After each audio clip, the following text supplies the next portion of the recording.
Hi, friends. Today I would like to tell you a little story of my background. Hopefully, I inspire somebody with that story. I remember a time when I had officially become a single mother to my 4 children, living on my own, suffering clinical depression. All glimmer of hope was gone at this point in time. I was poor. I was mentally poor, emotionally poor, psychologically, everything you could associate with poverty, financially poor. I was not working at this point in time because obviously I had to look after the 4 children, and I was just there. There was no glimmer of hope at this point in time. As a matter of fact, I had suicidal feelings, but the only thing that kept me alive was the fact that I had my children. So I said to myself, you're going to have to look for some happiness somewhere.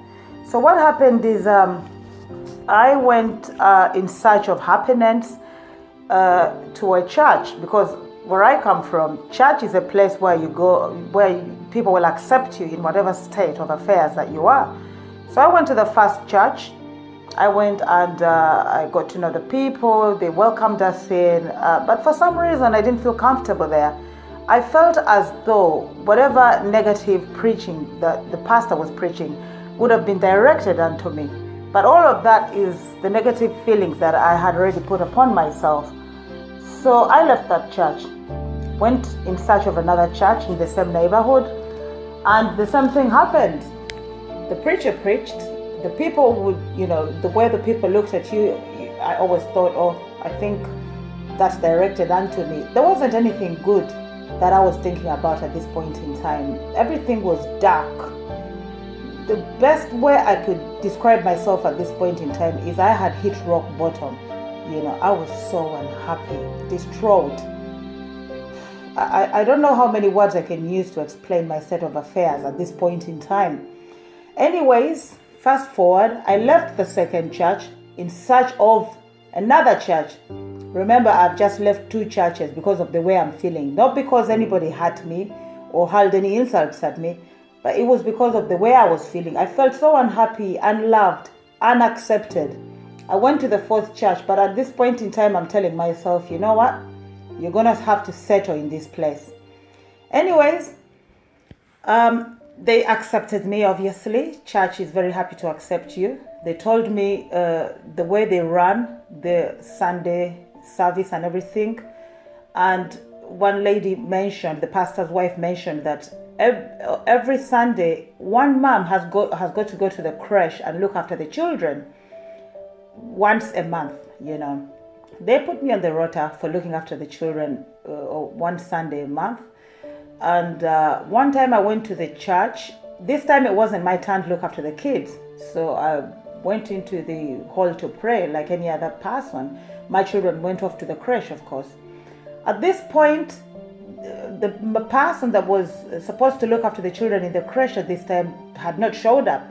So I was all taken up in praise and worship, my hands up in the air. I'm enjoying myself in the service, when I had this tap on my shoulder. Looking back, it was the pastor's wife, and she was saying to me that I needed to go to the creche and look after the children. And I explained to her and said, look, today is not the day, my day for looking after these children. Then she said to me, well, Doreen, you've got to do it. After all, most of the children in the creche are yours.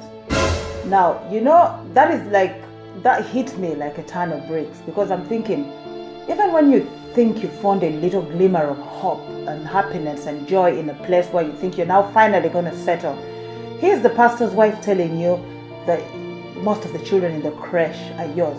The first thing that comes to mind, with all the negative energy that I had put in my head, is, you know what? That means you're unwelcome here. Your children have become a burden to this church.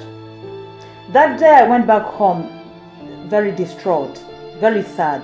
But at this point in time, I was determined to make this work in this church. I went back home. I literally had nothing. I was so sad. And I didn't want to show my children my sadness. So I went into my little kitchen, looked around.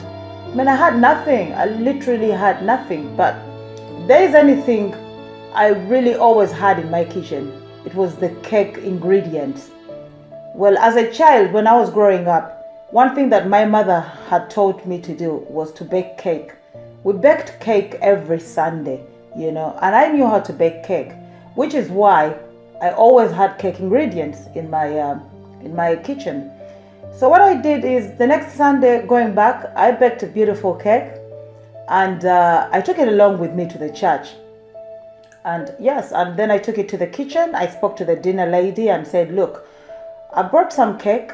If anybody is interested, after church, we could have some cake with coffee, And the lady said, oh, thank you. That's a good idea.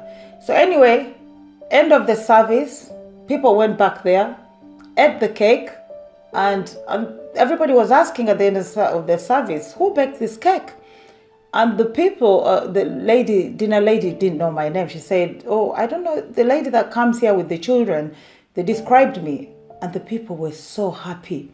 But do you know that feeling, that sense of joy that you get, that you have been able to bring something to the table? That is how I felt at that point in time. As a matter of fact, they started describing me as the cake lady.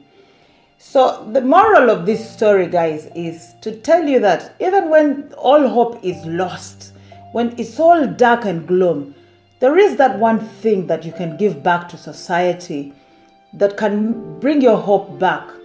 On that day, I realized that we've all got it in us.